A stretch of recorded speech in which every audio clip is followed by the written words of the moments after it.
서울중앙지검은 어제 김건희 여사를 불기소 처분하면서 4시간 동안 브리핑을 진행했습니다.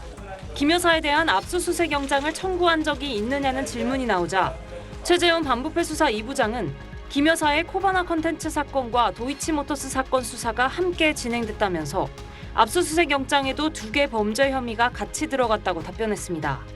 그러면서 김 여사의 주거지와 사무실, 휴대전화에 대한 압수수색 영장이 모두 기각됐고 이후 재청구는 하지 않았다고 밝혔습니다. 그런데 이후 도이치모터스 사건에 대해선 김 여사에게 압수영장을 청구하지 않았다는 지적이 제기됐고 오늘 국정감사에 나온 이창수 서울중앙지검장도 인정했습니다. 피의자에 대한 압수수색 청구는 코바나 콘텐츠 관련 사건으로 알고 있습니다. 거짓말까지는 아닌 것 같고요. 거짓 브리핑 논란이 일자 중앙지검은 입장문을 내고 오해가 생긴 것이라고 해명했습니다. 브리핑에서 김 여사 영장이 코바나 콘텐츠 사건 관련임을 언급했고 도이치모터스 사건과 관련해선 김 여사와 같은 계좌주들에 대한 압수영장 청구는 없었다는 점을 명확히 설명했다고 밝혔습니다. 하지만 이른바 레드팀 회의까지 거친 뒤 도이치모터스 사건 수사 결과를 브리핑하는 자리였던 만큼 두 사건을 혼용해 설명했다는 건 납득하기 어렵다는 지적이 나옵니다. 사건 처분이 늦었다는 비판에 대해 이 서울중앙지검장은 그런 점을 고려해 부임 직후 대면 조사를 진행하는 등 사건 처리를 서둘렀다고 설명했습니다. SBS 여연교입니다. 야당은 김건희 여사를 전문성이 없는 일반 투자자로 판단했다는 검찰 발표는 마치 김 여사 변론 요지서 같았다고 비판했습니다. 경력 20년의 주식 전문가입니다. 2018년에 50억 분인데 거기에 80%를 투자해서 주식 투자를 한 사람입니다. 이 주식 투자 아마추어가 이렇게 할 수 있습니까? 과연 시세 조정에 쓰일 거라고 생각할 수 있을 정도의 전문성이 있을까? 그런 차원. 여당은 문재인 정부 당시 법무부와 검찰이 먼지털이식 수사를 하고도 증거를 찾지 못한 사건이라고 반박했습니다. 그렇게 해놓고 기소를 못하고 권오수 등 관련자 기소할 때 결국 김건희 여사는 기소하지 못하고 결국은 또 결정도 못하고 사건을 그대로 놔둔 거 아니겠어요? 공방이 과열되며 날선 표현들도 쏟아졌습니다. 검찰은 대통령 부부를 방해하는 친위 수비대, 중정마마를 보호하는 신하, 김건희 여사가 만든 온갖 쓰레기를 치워주는 해결사로 전락했습니다. 기소됐다면 당장 구속해라 이랬을 겁니다. 야당 정치인 전체가 나서가지고 유죄가 확실하다 이렇게 여론 재판하고 있는 겁니다. 급기야 갑질 논란까지 이어지며 회의가 파행되기도 했습니다. 특히 제가 존경하고픈 우리 법사위원장님, 제발 위원장 그 자리에서 갑질 제발 좀 자제해 주세요. 아니, 위원장한테 갑질이라뇨. 그 발언 취소하세요. 그 발언 취소하세요. 야당은 오는 21일 대검찰청 국정감사뿐 아니라 25일 종합감사에도 검찰총장 등을 증인으로 채택하며 공세를 예고했습니다. SBS 한소희입니다. 당장 민주당에선 어제 김건희 여사에 대한 무혐의 결론을 내린 심우정 검찰총장의 탄핵을 예고했습니다. 자, 국민의힘에선 광란의 탄핵 칼춤을 중단하라 이렇게 반발하고 있습니다. 김건희의 개 검찰을 탄핵합니다. 검찰 수고 많았습니다. 중앙지검장까지 바꾸며 김건희 변론 준비와 인권 보호에 애쓰셨습니다. 김건희 집단 국선 변호인인 걸 깜빡했습니다.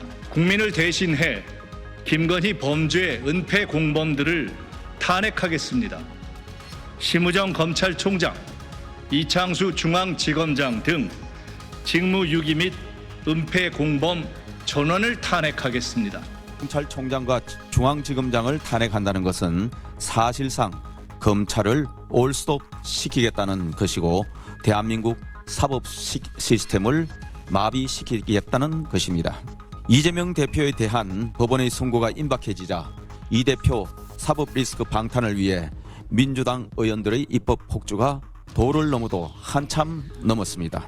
광란의 탄핵 칼춤 당장 중단하십시오.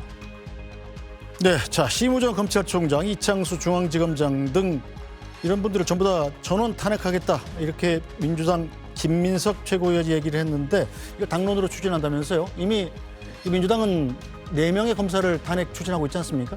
네, 그렇습니다. 이제 추가로 아무래도 이제 어제 김건희 여사의 주가 조작 문제에 대해서 불기소 처분을 내렸던 그 검찰의 모습을 보면서 지도부 내에서 어떤 공감대가 있었던 걸로 보여지는데요. 물론 뭐 구체적인 시기라든지 절차 같은 경우에는 원내 지도부와 협의를 해서 진행하겠다라고 방침을 밝히긴 했습니다. 네. 그래서 앞으로 어떻게 진행될지는 조금 더 두고 봐야 되겠습니다만 이렇게 민주당이 강경하게 나올 수밖에 없는 것은 사실 어제 우리가 봤던 검찰의 모습은 스스로 정말 사망 선고를 내린 꼴이었다라고 볼 수밖에 없었던 거죠. 이게 검찰이 아니라 김건희 여사의 변호인으로 전락했다 이런 평가가 검찰을 향해 가고 있는데 검찰 내부에서도 정말 자괴감이 들지 않을까라는 생각이 들 정도로 어제 검찰의 브리핑 그리고 검찰이 냈던 그 수십 쪽의 보도자료를 보면 김건희 여사에게 불리한 정황들은 쏙 빼고 김건희 여사에게 유리한 내용들만 담았던 정말 김건희 여사 변호인의 의견서 같은 모습이었습니다. 그렇기 때문에 이렇게 폭주했던 검찰 권력에 대해서 제대로 견제하고 제대로 비판하고